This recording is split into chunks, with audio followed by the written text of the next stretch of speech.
사랑과 은혜가 풍성하신 하나님 아버지, 추운 겨울을 지나고 소생하는 봄을 맞아 거룩한 주님의 날 주의 백성들이 모여 찬양과 예배를 드리게 하심을 감사합니다. 아멘. 길고 긴 어둠 끝에 이렇게 모인 저희들을 축복하여 주시고 어느 자리에 있든지 주님을 사모하는 예배의 자리에서 풍성한 은혜를 채워주시길 간절히 기도합니다. 아멘. 한 주간 세상 속에서 살면서 우리의 마음이 주님을 떠나 살지 않았는지 돌아보게 하시고 삶 가운데서 주님을 찾고 구하는데 게으르지 않는 저희들이 되게 하여 주시옵소서. 혼란스러운 시대에서 분별할 수 있는 지혜와 눈을 주시고 환난 가운데서도 어려움을 잘 견딜 수 있도록 믿음과 소망과 평강의 은혜를 더하여 주시옵소서. 아멘. 주님께서 세우신 함께하는 교회가 기도와 말씀과 찬양이 넘치는 교회가 되길 원합니다. 아멘. 영적으로 나태해져가는 자들을 불쌍히 여기시고 기도하고 찬양하고 말씀을 듣게 해주시고 영육 간의 강건함으로 믿음의 사역을 감당할 수 있도록 함께하여 주시옵소서. 아멘. 물질적인 궁핍함이나 건강의 문제로 힘들어하는 성도들을 주님이 귀한 능력의 손으로 회복시켜 주시고 그 마음을 위로하여 주시옵소서. 이 시간 말씀을 전하시는 이경재 목사님께도 함께 하셔서 생명의 말씀으로 우리들의 영혼을 깨우쳐 주시며 육신의 건강 또한 붙들어 주시옵소서. 아멘. 시온 찬양단이 주님께 올리는 영광의 찬양을 기뻐 받아 주시고 교회를 위해 봉사하는 손길에도 함께하여 주시옵소서. 하나님의 은혜가 우리의 가정과 직장과 교회에 충만하길 소망하며 항상 우리와 함께 하시는 예수 그리스도의 이름으로 기도드립니다.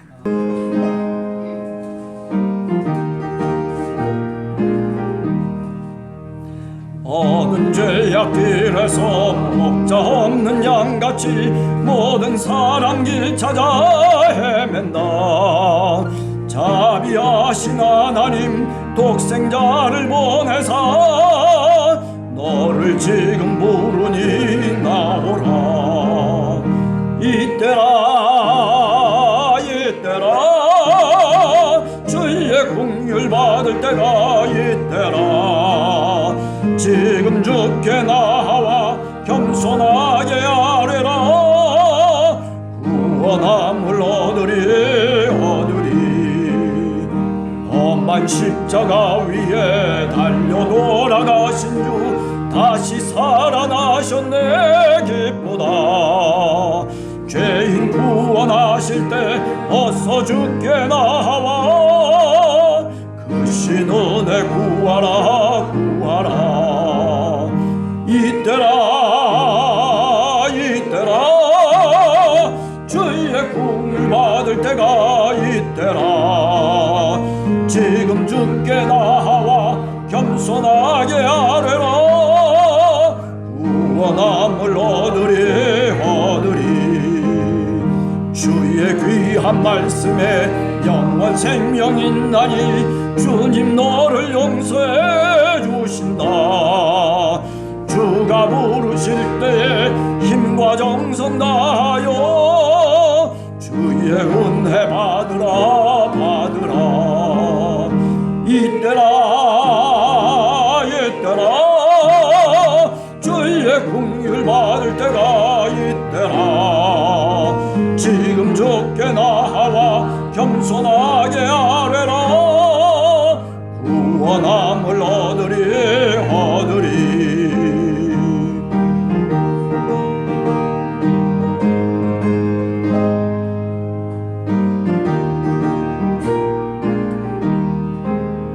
세월 빨리 흐르고 세상 친구 가는데 너의 영혼 오늘 밤 떠나도 주의 구원 받으면 천국에서 영원히 주와 함께 살리라. 이때라 주의 긍휼 받을 때가 있대라. 지금 주께 나와 겸손하게 아뢰라. 구원함을 얻으리.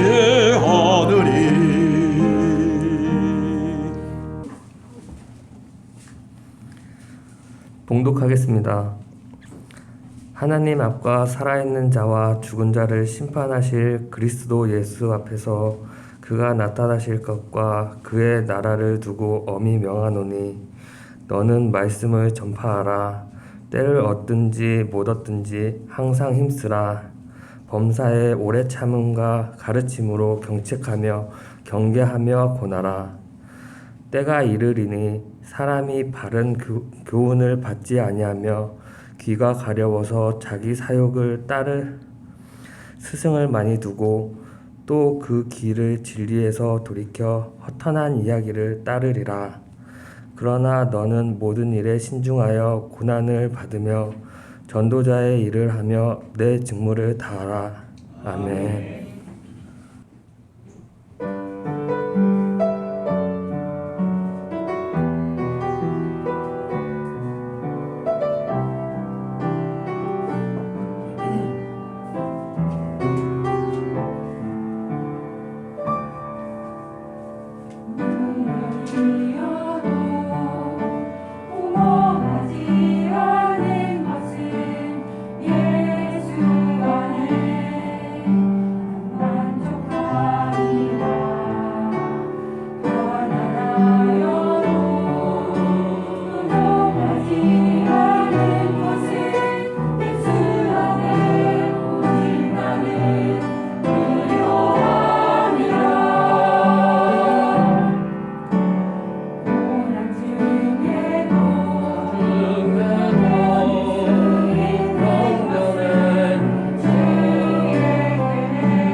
우리가 주일을 쭉 지나오면서 신앙인은 어떤 신앙인이 되어야 될까라고 하는 것을 수차례에 걸쳐서 이야기를 했습니다. 혹시 여러분들 기억나십니까? 맨 처음에는 예배를 회복하는 신앙인이 되어야 되겠다. 그 다음엔 기도하는 신앙인에 대해서 말씀을 드렸습니다. 그리고 난 다음에는 우리가 또 어떤 신앙인에 대해서 얘기를 했습니까? 그 다음에는 남에게 베풀 수 있는 신앙인이 되자라고 하는 그런 말씀을 드렸었습니다. 오늘은 어떤 신앙인이 되어야 될까라고 얘기할 때 무엇보다도 말씀을 전하는 신앙인이 되어야 되겠다라고 하는 그런 말씀을 우선 결론적으로 말씀을 드립니다. 자, 기독교라고 하는 게 어떤 종교일까? 물론 비교 종교학적으로 이렇게 보면 여러 가지 얘기를 할 수 있는데 불교라든지 아니면 뭐 천주교도 뭐 좀 포함된다라고 얘기할 수 있는데 주로 보는 종교라고 그렇게 얘기를 합니다. 그래서 불상을 만들어 놓고 어떤 형상을 만들어 놓고 그리고 건물을 잘 지어서 그래서 말하자면 하나님을 만나게 한다라고 하는 그런 나름대로의 신학적인 내용을 갖고 있는 겁니다. 그러나 기독교는 정말 어떤 종교입니까? 기독교는 보는 종교가 아니고 바로 듣는 종교입니다. 구약 성경의 말씀을 가만히 읽어보면 이스라엘 백성들은 허허벌판 광야에서 신앙의 삶을 훈련합니다. 왜 그렇습니까? 광야에 볼 수 있는 것이 사실은 없어요. 오직 들을 수 있는 귀밖에는 없는 겁니다. 그런데 문제는 뭐냐면 귀가 있어도 듣지를 못하는 거예요. 마음이 있어도 깨닫지 못하는 바로 그런 이스라엘 민족의 들음에 대한 문제를 성경은 계속해서 우리들에게 말씀하고 있는 겁니다. 자, 우리가 창세기 1장에 보면 하나님이 인간을 창조하셨습니다. 그런데 무엇으로 창조했느냐라고 하는 그 말의 대답은 뭡니까? 하나님의 형상으로 남자와 여자를 창조하셨다. 그렇게 말씀하고 있습니다.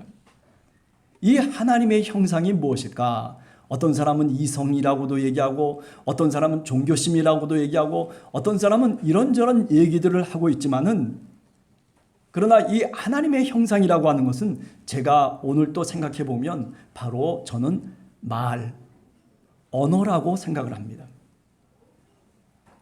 하나님이 우리 인간과 소통할 수 있는 도구를 주셨는데 그것이 바로 하나님의 형상이고 그 하나님의 형상이 언어라고 하는 것입니다. 말이라고 하는 것입니다. 그렇기 때문에 출애굽기를 여러분들이 잘 읽어보시면 우상을 만들거나 우상을 그리지 말라고 그렇게 하나님이 계명으로 주시는 이유가 뭐냐면은 너희들이 하나님의 음성을 하나님이 말씀하시는 것을 들었기 때문이라고 그렇게 분명하게 말씀하고 있는 겁니다. 야훼 하나님과 그리고 우리 믿음의 백성들이 소통할 수 있는 교제할 수 있는 중요한 통로는 뭐냐면 바로 말이라고 하는 겁니다. 그렇기 때문에 말하기와 그리고 듣는다라고 하는 것은 하나님 나라의 복음과 그리고 계시의 말씀을 우리가 이해하고 그리고 우리가 믿는 데 있어서 굉장히 중요한 요소 가운데 하나인 것이 틀림이 없습니다. 하나님의 말씀을 잘 듣고 그리고 잘 말하는 것이 그렇기 때문에 신앙생활에 있어서 교회 생활에 있어서 가장 중요하다 이렇게 오늘도 저는 생각을 해봅니다. 여러분 성경에 보면 사도 바울이 이런 말 저런 말을 우리들에게 남겨주고 있습니다. 사도 바울의 말씀을 읽어보면 로마서 10장 14절에 이렇게 사도 바울이 말씀합니다. 그런즉 그들이 믿지 아니하는 일을 어찌 부르리요 듣지 못한 일을 어찌 믿으리요 전하는 자가 없이 어찌 들으리요. 이렇게 들음이라고 하는 것을 얘기하고 있습니다. 로마서 10장 7절에 보면 그러므로 믿음은 들음에서 나며 들음은 그리스도의 말씀으로 말미암느니라고 그렇게 사도 바울은 분명하게 말씀해주고 있습니다. 요한복음 8장 47절에 보면 하나님께 속한 자는 하나님의 말씀을 듣나니 하나님께 속한 사람들은 하나님의 말씀을 듣는다는 거예요. 여러분들 공간복음서를 읽어보면 예수 그리스도께서 제자들과 주님을 따라 나온 많은 백성들에게 뭐라고 얘기합니까? 들을 귀 있는 자는 들을지어다. 그렇게 말씀합니다. 성령이 너에게 하시는 말씀을 들을지어다. 이 들음이라고 하는 것, 신명기 6장에 보면 이스라엘 민족의 기본적인 신앙의 출발점이 뭐냐면 바로 들음이에요. 쉐마 이스라엘, 이스라엘아 들으라. 듣는 것으로부터 모든 것이 출발하고 있다는 사실입니다. 하나님께 속한 자는 하나님의 말씀을 듣나니 너희가 듣지 않는 것은 하나님께 속하지 아니하였기 때문이라고 그렇게 요한복음 8장 47절은 말씀하고 있습니다. 자, 오늘 본문을 한번 읽어보시기 바랍니다. 오늘 본문을 보면 때를 얻든지 못 얻든지 너희는 하나님의 말씀을 전파하라. 그렇게 말하고 있습니다. 이렇게 전파해야 된다라고 하는 타당한 이유를 얘기하는 것이 아니라 이것은 명령입니다. 예수 그리스도를 믿고 주님을 믿는 하나님의 백성들은 때를 얻든지 못 얻든지 하나님의 말씀을 전해야 될 책임과 의무가 있다는 말씀입니다. 여기 때를 얻는다 또는 못 얻는다라고 하는 말이 시간이 있느냐 없느냐라고 하는 그런 의미가 아닙니다. 헬라말로 보면 유카이로스라고 하는 말입니다. 유라고 하는 것은 좋다는 뜻이고 카이로스는 시간이라는 뜻이에요. 그 다음에 또 뭐라고 얘기합니까? 못 얻든지라고 하는 말은 아카이로스라고 하는 말이에요. 아라고 하는 것은 부정어예요. not, 영어로 얘기하면 not이 뜻이에요. 카이로스는 타임이고. 그러니까 어떤 뜻이냐면 시간이 있어서 정말 복음을 전할 수 있는 좋은 기회가 오면 주님의 복음을 전해야 되고, 만약에 그런 시간이 없다손 치더라도 언제든지 어떻게 하라는 거예요? 하나님의 말씀을 전하기 위해서 준비하고 힘쓰고 애써야 된다라고 하는 것을 말씀하고 있는 것입니다. 힘써 전하라, 힘쓰라라고 하는 말이 바로 그런 뜻입니다. 그러니까 전체적으로 얘기하면 때를 얻든지 못 얻든지 너희는 말씀을 전하기 위해서 기회가 닿던 또는 기회가 아니던, 아니 조건이 좋던 조건이 나쁘던 언제든지 예수 그리스도를 믿는 하나님의 백성이라면 늘 그 자리에 있어야 되고, 그리고 늘 준비하고 있어야 된다라고 하는 말을 하고 있는 것입니다. 자, 그렇다면 왜 우리가 이렇게 힘써 말씀을 전해야 되는가? 왜 사도 바울은 그렇게 말씀을 전하라고 우리들에게 말하고 있느냐? 저는 한 세 가지 정도를 생각해 볼 수 있다라고 생각해요. 첫 번째는 뭐냐면, 하나님은 아직도 이 세상이 구원받기를 원하신다는 사실입니다. 우리가 세상을 어떻게 생각하든지 하나님은 세상을 오늘도 사랑하고 계시고, 그리고 이 세상이 구원받기를 간절하게 하나님은 오늘도 원하고 있기 때문입니다. 요한복음 3장 16절, 아마 여러분들 너무나 잘 아시는 말씀이 아닐까 생각합니다. 하나님이 세상을 이처럼 사랑하사 독생자를 주셨으니 누구든지 그를 믿는 자마다 멸망하지 않고 영생을 얻게 하려 하심이라. 그래요. 하나님은 세상을 정말 자신의 목숨만큼 사랑하고 있습니다. 아니, 우리 한 사람 한 사람이 다 구원받기를, 하나님의 백성으로 살아가기를, 하나님의 은혜를 받기를, 하나님이 축복해 주시는 그 축복을 우리가 누리며 살아가기를 하나님께서는 간절하게 원하고 있습니다. 그래서 예수 그리스도를 이 땅에 주셨습니다. 그래서 모든 믿는 자들이 멸망하지 않고 영생을 얻게 하시기를 간절하게 오늘도 소원하시고 계시는 분이 누구냐면 바로 우리가 믿는 하나님이십니다. 요한복음 12장 47절에 보면 예수 그리스도께서 이 땅에 오신 목적을 얘기하고 있습니다. 그 목적이 뭡니까? 내가 온 것은 세상을 심판하려 함이 아니요 세상을 구원하려 함이로라. 그렇게 역시 주님께서 말씀하시고 계십니다. 우리가 좀 죄를 지을 수도 있고, 우리가 하나님의 명령에 어긋난 그런 모습으로 살아갈 수도 있고, 우리가 우리 욕심대로 어쩌면 살아갈 수도 있을런지 모르지만은, 그러나 하나님은 그것을 통해서 우리를 저주하고 우리를 멸망으로 인도하려고 하시는 분이 결코 아닙니다. 하나님은 우리에게 다시 힘을 주시고, 하나님은 우리에게 다시 위로를 주시고, 하나님은 우리에게 다시 하나님께서 원하시는 은혜를 주셔서 우리를 어떻게 하시려고 하는 겁니까? 영생으로 구원으로 인도하시기를 원하시는 분이 바로 우리의 주님의 뜻입니다. 믿으시기 바랍니다. 그렇습니다. 로마서 10장 13절에 보면 누구든지 주의 이름을 부르는 자는 구원을 받으리라고 그렇게 분명하게 말씀하고 있습니다. 하나님은 아직도 우리가 살아가는 이 세상이 구원받기를 원하시고 계십니다. 여러분, 그렇기 때문에 우리가 하나님의 말씀을 힘써 전함으로 인해서 하나님의 동역자로서의 삶을, 하나님의 백성으로서의 삶을 우리가 감당할 수 있는 줄로 믿습니다. 두 번째, 왜 우리가 힘써 하나님의 말씀을 전해야 하는가?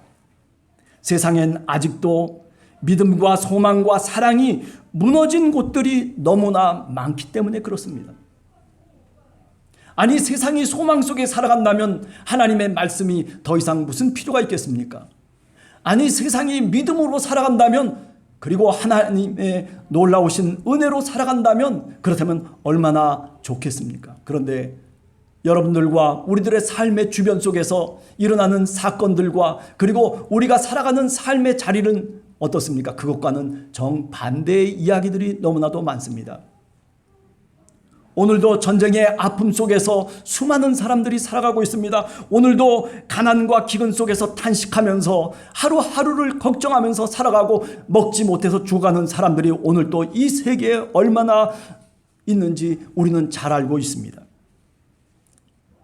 정말 이 세상에 아직도 믿음이 있는 것인가? 아직도 소망이 있는 것인가? 아직도 사랑이 도대체 어느 곳에 존재하고 있는 것인가? 라고 하는 것을 우리는 스스로 묻고 또 자문해 보기도 합니다.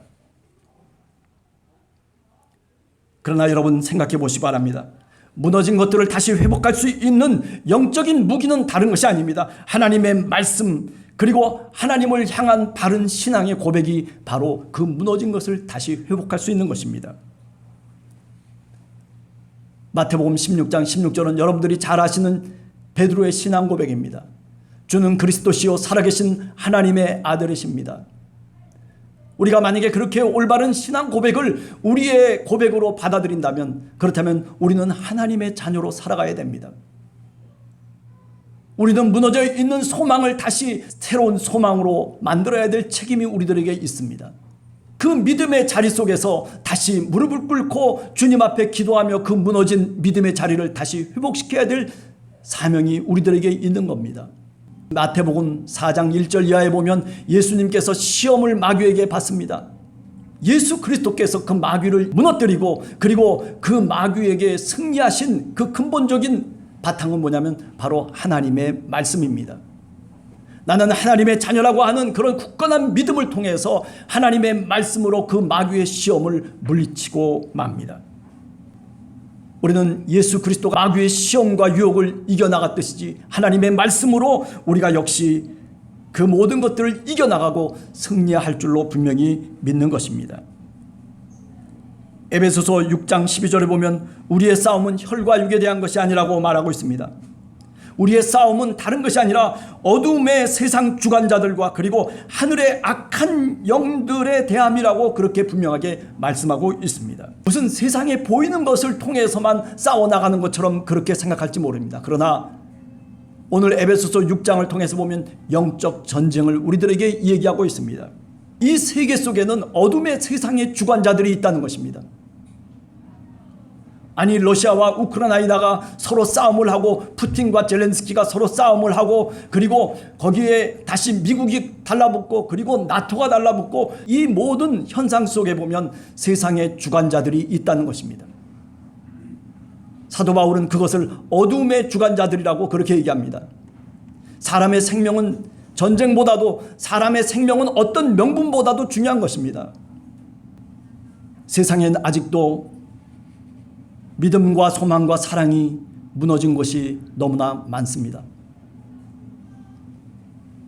오늘 힘써 말씀을 전하라고 이렇게 사도 바울이 말하고 있는 이 말의 핵심은 무너진 그것을 다시 일으켜 세울 수 있는 그런 능력과 힘을 하나님께서 우리에게 주실 것이라고 또한 약속하기 때문입니다. 세 번째, 왜 우리가 힘써 말씀을 전해야 되는가? 세 번째, 그리스도의 증인으로서 오늘을 그렇게 살아갈 때에 성령께서 우리에게 능력과 권능을 주신다라고 약속하고 있기 때문입니다. 예수 그리스도께서, 부활하신 그분께서 제자들에게 약속을 하고 계십니다. 어떤 약속입니까? 성령이 너에게 임하시면 너희가 권능을 받고 그리고 예루살렘과 온 유대와 사마리아와 땅끝까지 내 증인이 될 것이다 라고 그렇게 말씀하고 있습니다. 그리스도의 증인으로 우리가 오늘을 살아간다면, 그렇다면 성령께서 우리에게 권능을 주시겠다는 말씀입니다. 이 권능이라고 하는 말은 헬라말로 뚜나미스라고 하는 말입니다. 이 뚜나미스는 다이나마이트라고 하는 말의 어원이에요. 우리가 오늘도 그리스도의 증인으로 살아가는 그 삶 속에 성령께서 역사하신다는 것입니다.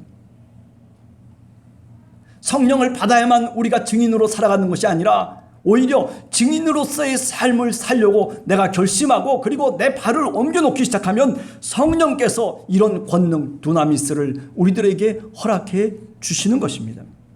그리스도의 교회로 존재하는 그 존재의 목적은 바로 진리의 말씀을 전하는 것입니다. 진리의 말씀을 전하여서 그리고 그 말씀을 듣고 믿는 자들에게 하나님의 권능과 하나님의 능력이 임할 것을 우리는 믿기 때문에 또한 주님의 말씀을 전하는 것입니다. 주님의 말씀은 기쁨의 소식이라고, 복음이라고 얘기합니다.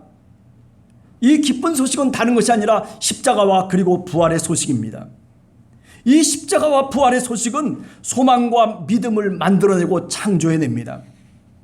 교회가 전하는 말씀은 단순합니다.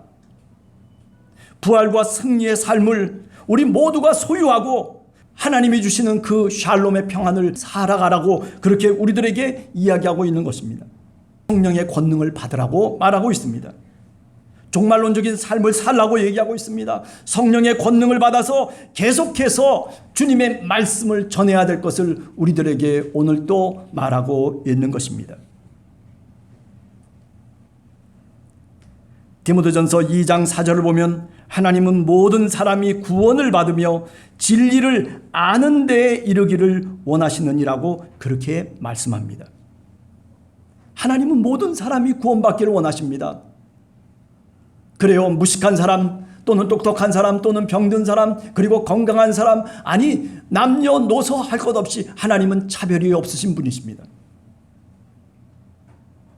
하나님 그 모든 사람들이 구원을 받기를 원하시고 그리고 진리를 아는 데까지 이르기를 원하신다라고 말씀하고 있습니다. 내가 예수 그리스도를 믿습니다, 나는 하나님을 믿습니다라고 하는 그 말과 고백으로만 끝나는 것이 아니라 내가 구원을 받았습니다, 나는 함께하는 교회 교인입니다라고 하는 그 말로만 끝나는 것이 아니라, 그렇다면 그 말 속에 담겨져 있는 진리를 배워야 되고 그리고 그 속에서 믿음을 더욱더 성숙하게 성장시켜야 될 이유가 분명하게 있는 것입니다. 디모데전서 2장 7절에 보면 이를 위하여 우리가 전파하는 자와 사도로 세움을 입은 것은 참말이요 거짓말이 아니니 믿음과 진리 안에서 내가 이방인의 스승이 되었노라고 그렇게 사도 바울이 말씀하고 있습니다. 하나님이 우리를 부르신 이유는 뭐냐면은 말씀을 전하고 그리고 사도로서 세움을 받는 것이라고 말하고 있는 것입니다. 믿음과 진리 안에서 그렇게 하나님의 백성으로 되어져 가는 것입니다. 예수 그리스도를 믿었다라고 하는 것으로만 끝나는 것이 아니라 이제 우리는 더욱더 성화의 과정을 밟아가는 것입니다. 성령을 쫓아서 우리가 우리의 삶을 바꾸고 그리고 우리가 잘못된 습관과 잘못된 생각과 가치관과 그 모든 것들을 하나하나 바꾸어가는 그 과정이 진리에 이르는 과정입니다. 그런데 어떤 사람들은 그 진리에 이르지 못한다라고 그렇게 말하고 있습니다. 디모데후서 3장 6절과 7절을 보면 어떤 이는 여러 가지 욕심에 끌림 받으어서 항상 배우지만은 끝내 진리의 지식에 이르지 못한다라고 그렇게 말하고 있습니다.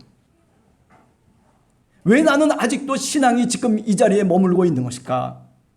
왜 나는 아직도 그 진리의 지식에 이르지 못하고 아직도 이 모양 저 모양으로 살아가고 있는가라고 하는 것에 대한 답은 바로 디모데후서 3장 6절과 7절의 말씀을 읽어보면 알게 됩니다. 왜 그렇습니까? 왜 그렇게 능력 없는 신앙인으로 살아갑니까? 그것은 바로 내 욕심대로 끌려 살아가기 때문에 그렇습니다. 육체의 욕심을 따라서 아직도 성령의 사람으로 살지 못하고, 아직도 성령이 이끄시는 대로 살지 못하고, 내 죄악 가운데 내 스스로 내 욕심 가운데 살아가기 때문에 그렇습니다. 항상 배우긴 하지만은, 항상 열심을 내서 하나님 앞에 충성하는 것 같지만은, 그러나 끝내 진리의 지식에 이르지 못한다라고 그렇게 사도 바울은 말씀하고 있습니다. 여러분, 그렇기 때문에 결론적으로 말씀을 드립니다. 여러분과 제가, 우리의 교회가 하나님의 성령, 주님께서 주시는 주의 성령으로 충만해야 됩니다. 성령이 너에게 임하시면 다른 것이 아닙니다. 우리가 권능을 받고, 그리고 우리가 하나님의 증인으로, 주님의 증인으로 살아갈 수 있습니다. 여러분과 제가, 우리의 교회가 이제 코로나를 지나면서 다시 한번 성령의 충만한 능력을 우리가 하나님 앞에 구해야 될 때가 되었다라고 생각됩니다. 하나님, 이제 우리들에게 성령의 충만함을 주시옵소서, 성령의 능력을 주시옵소서. 그래서 하나님의 백성으로, 하나님의 증인으로, 주님의 복음의 증인으로 살아가게 하여 주시옵소서. 믿음이 무너지고, 그리고 소망이 무너지고, 사랑이 무너진 그 자리에 내가 들어가서, 그래서 그것을 다시 믿음으로 세우고, 소망으로 세우고, 사랑으로 세울 수 있는 그런 사명을 주시옵소서, 권능을 주시옵소서. 이렇게 믿음으로 기도할 수 있는 여러분과 제가 되기를 간절히 원합니다. 우리에게 권능을 주셔서 우리로 하여금 크리스찬의 삶을 살 수 있도록, 증인의 삶을 살 수 있도록 우리를 이끌어 주신다고 분명하게 말씀하고 있습니다. 아니, 제자의 삶이 아닙니다. 증인의 삶입니다. 이 증인이라고 하는 말은 제자라고 하는 말보다 훨씬 더 강력한 능력이 있는 말입니다. 제자라고 하는 것은 단지 배우는 것이고, 그리고 배운 것을 실천하는 자이지만은, 그러나 이 증인이라고 하는 것은 뭐냐면, 이 그리스 원어를 보면, 헬라 원어를 보면 그것은 순교자라고 하는 뜻과 같습니다. 단지 객관적으로 내가 이렇게 저렇게 증인으로서의 삶을 산다는 그런 뜻이 아니라, 나는 순교를 각오하면서 성령이 우리가 이끄시는 대로 내 자신의 힘으로가 아니라, 내 자신의 뜻대로가 아니라 성령의 뜻대로 살아가는 그 모습, 그것을 말씀하고 있는 것입니다. 그렇습니다. 믿음과 소망과 사랑이 무너진 이 세상에서 우리 한 사람 한 사람, 함께하는 교회 성도들 한 사람 한 사람은 바로 주님의 말씀을 심는 그런 신앙이 되어야 할 줄로 믿습니다. 어떤 때는 우리가 볼 수 없는 어두운 참담함이 사실은 있습니다. 그러나 그렇다라고 손가락질만 할 것이 아니라 그 어두움 속에 들어가서, 그래서 믿음과 소망을 다시 만들고, 그리고 그 빛을 다시 비출 수 있는 그런 참다운 신앙인이 되시기를 간절히 주님의 이름으로 축원합니다.